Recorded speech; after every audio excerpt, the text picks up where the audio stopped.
let us discuss about unguided media. Unguided media transmit electromagnetic waves without the need for a physical medium like cables or wires. And it is also called as wireless communication because the data travels through air or space instead of any conductor. Here, signals broadcast through free space using antennas. Any receiver tuned to the same frequency can capture the transmitted signal. Since the signals spread in open space, they can be intercepted by anyone with the right receiving equipment, making security measures like encryption most important. There are three different propagation methods: ground, sky propagation, and line of sight propagation. So, first one is ground propagation. So, this is a picture. Here you can see that this radio signals with frequencies below 2 megahertz comes under this ground propagation. And in ground propagation, the radio waves travel along the curvature of the Earth's surface. The wave follows the terrain, allowing it to reach beyond the visual origin without the need for satellites or the ionosphere.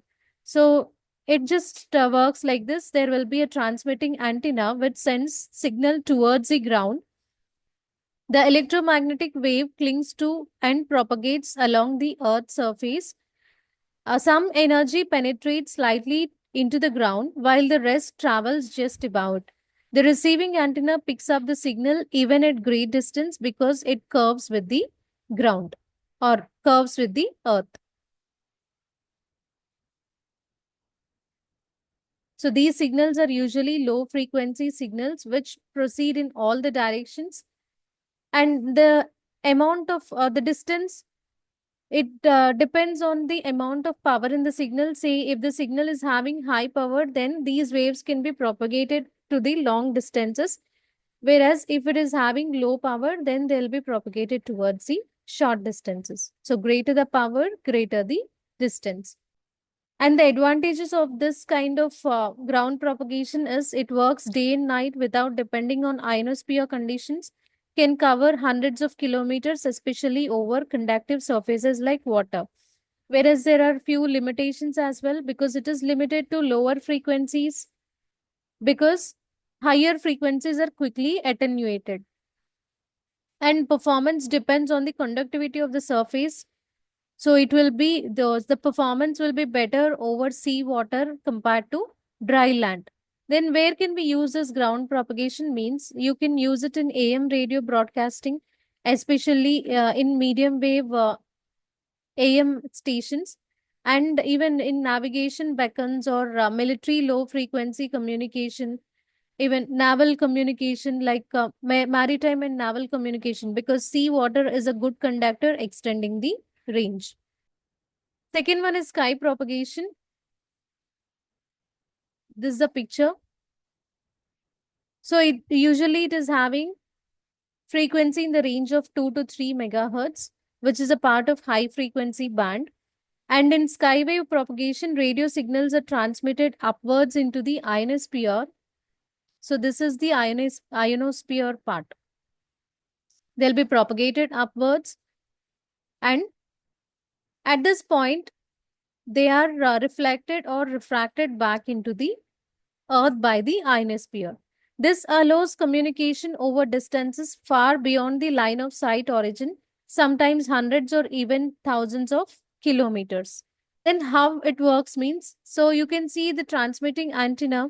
So this is the sender transmitting antenna which sends the signal towards the sky. The signal reaches this ionosphere, a layer of charged particles located above 50 to 400 kilometers above the Earth. This ionosphere bends or refracts the radio waves back towards the Earth. The receiving antenna here, it picks up the returning signal. The process can repeat multiple times, enabling global communication. Then where can we use this kind of sky propagation? Means in international broadcasting like shortwave radio, or in aeronautical communications, if in military communication in remote areas. So these are having high frequency. And also this type of transmission allows for greater distances with lower output power. There are few limitations for the sky propagation. So here performance depends on time of the day, season and solar activity. And it is not suitable for frequencies much above 330 megahertz as they pass through the ionosphere instead of being refracted. And the third one is line of sight. So the all the waves with frequencies above 30 megahertz comes under this line of sight propagation, like microwave signals. And the main idea of this is, see, the line of sight means that the transmitting and receiving antennas must be able to see each other directly without any obstacles like mountains, buildings, or the Earth's curvature blocking the signal. For frequencies above 30 megahertz, the signals travel in straight line rather than bending with the curvature of the Earth, so they can't diffract much around large obstacles. So you can just find out there are two antennas which are looking at each other. So the setup or the arrangement is like that. They can see each other. So this transmitter antenna or transmitting antenna sends high frequency signal, and receiving antenna picks up the signal only if it is within the transmitter's visual range. So the signal, it will travel in a straight line, and the distance is limited by Earth's curvature on flat ground, maximum 30 to 50 kilometers without tall towers. So usually they should be placed on top of the towers so that there won't be any obstacles like mountains, buildings, etc. between these two antennas, as the signal should travel or transmission to should takes place in the form of a straight line. So these are very high frequency signals, and they'll be transmitted in straight lines directly from one antenna to another antenna. So they should be properly aligned, then only transmission takes place properly. And these line of sight, it can be used in applications like microwave links, television broadcasting, or mobile phone base station, satellite communication as well.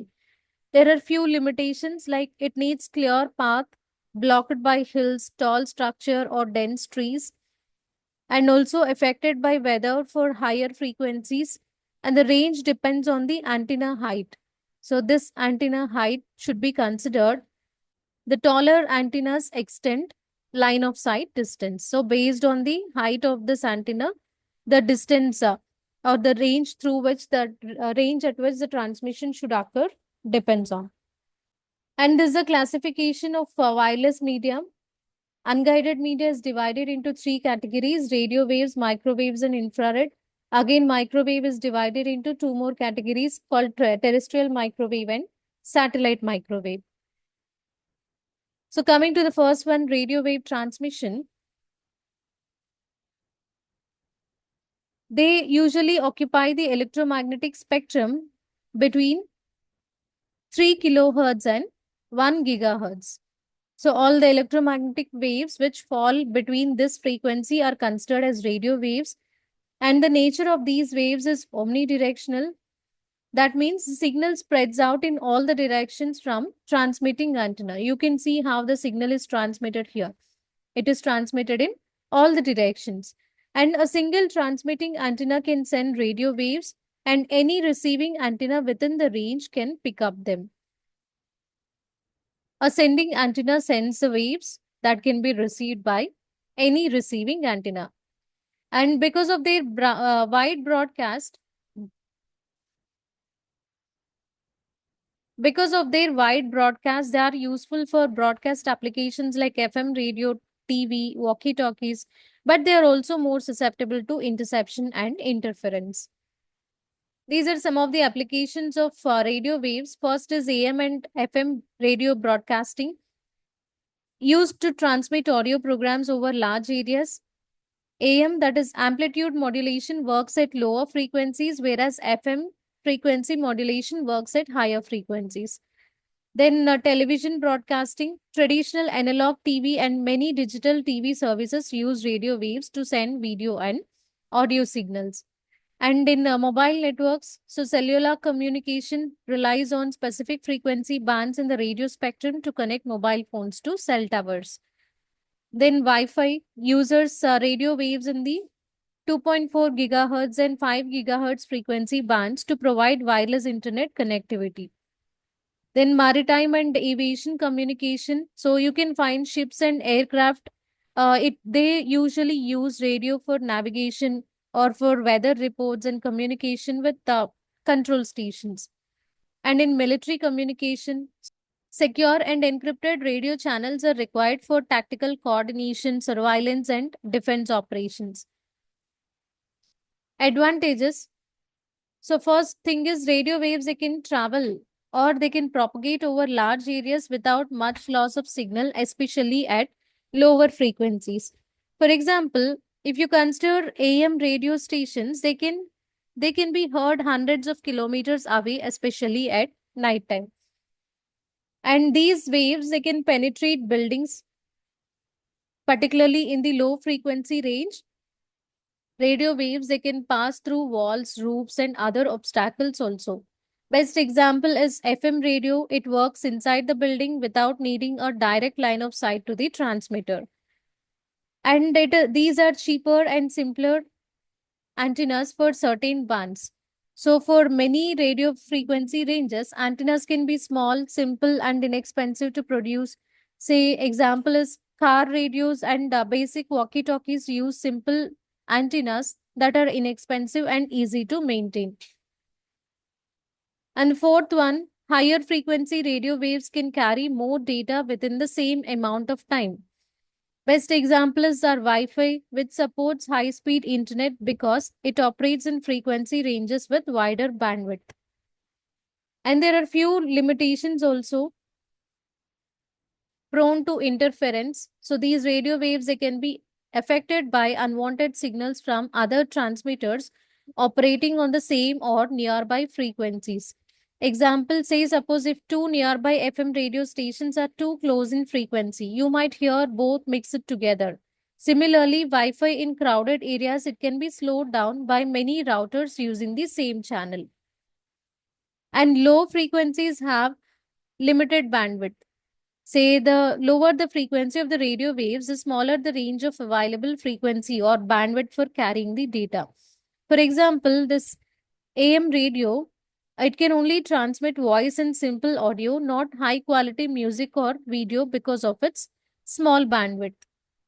And some bands require licensing also. Say certain frequency ranges are regulated by governments and you need permission to use them. Example is telecom company must buy or lease spectrum licenses for 4G or 5G bands. Using them without permission is considered to be illegal. And the last one is infrared waves with frequencies from 300 gigahertz to 400 terahertz. Here, the main thing is, or the main property of this infrared waves is short range communication. So these infrared signals travel effectively over short distances, making them suitable for indoor device to device communication. And they are often used where direct contact is not practical, but close range control is required, like remote controls. And also, these waves, they don't penetrate walls. Unlike microwaves or radio waves, infrared cannot penetrate the solid walls. This is both a limitation as well as security advantage. The limitation here is devices in separate rooms, they can't communicate via infrared waves, whereas the advantage is it reduces signal leakage and eavesdropping. Remote controls used for televisions, VCRs, stereos, or even air conditioners, all of them are using infrared communication. And also, infrared communication is line of sight, that is, the transmitter must be pointed roughly towards the receiver because the beam is directional. Interference is reduced compared to omnidirectional signals. And these are considered to be relatively directional, cheap, and easy to build. So the infrared transmitters here, like LEDs, and the receivers like photodiodes or phototransistors, they are inexpensive to manufacture. And circuits are easy to build and consume low power, making them ideal for battery powered devices. So these are some applications. First one is TV remote control. The remote has a infrared LED that emits coded light pulses when you press a button.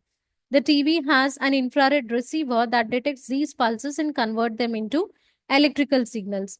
The TV's microcontroller interprets the code and performs the corresponding action like volume change, channel switching, etc. Second one is guidance in weapon system. Many short range missiles and weapon guidance systems use infrared sensors to detect the heat signature of a target, like engine exhaust or body heat. The system locks onto the infrared radiation and adjusts the weapon's path to follow the target. The main advantage is it works silently and invisibly to the human eye, and it is effective in low light or even in night conditions also. Third one is wireless keyboards and mouse. Older wireless keyboards and mouse use this infrared transmitters to send signals to a receiver connected to the computer. So every key press or mouse movement is converted into the infrared light signal sent to the receiver and interpreted as input. Coming to the advantages, security. These infrared signals cannot penetrate walls, so communication stays confined to the same room, which reduces the risk of eavesdropping or signal interception from outside. Best example is a TV remote signal. It won't reach another TV in a different room, preventing accidental control. And no electromagnetic interference.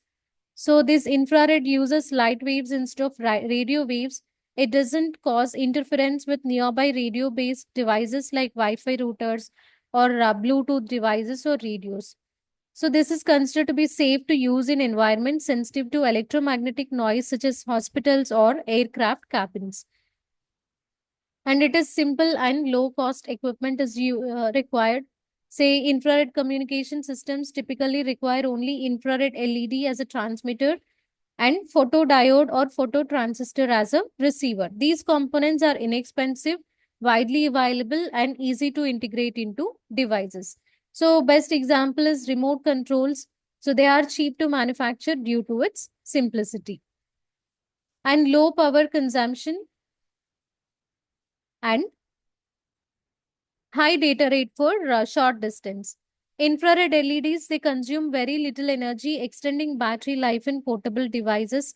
And also, over short distances, infrared can support data rates of several Mbps, enough for file transfer, peripheral connections, and media control. So, data transfer rate will be high. Example is early mobile phones and laptops, they use this infrared data association ports for quick short range file sharing. Coming to the disadvantages, one is short range. Infrared signals are quickly absorbed or scattered by air and obstacles. So, this is not suitable for long distance applications like wide area networks. And then, line of sight requirement. Infrared waves travel in straight line and cannot bend around obstacles. Example is if you block the TV remote sensor, it won't work. And then, poor outdoor performance. So, sunlight contains a large amount of infrared radiation which can interfere with communication. So, or else dust, fog, or rain, even they can also scatter or absorb infrared signals. And one to one communication. So, these infrared beams are directional and not broadcast like radio waves. They typically connect only one transmitter to one receiver at a time, limiting multi device communication. And limited penetration, infrared cannot pass through walls, doors, or even thick glass effectively. So, here communication is completely restricted to a same room, which can be inconvenient in multi room setups. And also, alignment is required since the signal is narrow and directional. Transmitter must be aimed towards the receiver. Example is a wireless infrared mouse. It won't work well if it's pointing away from its receiver.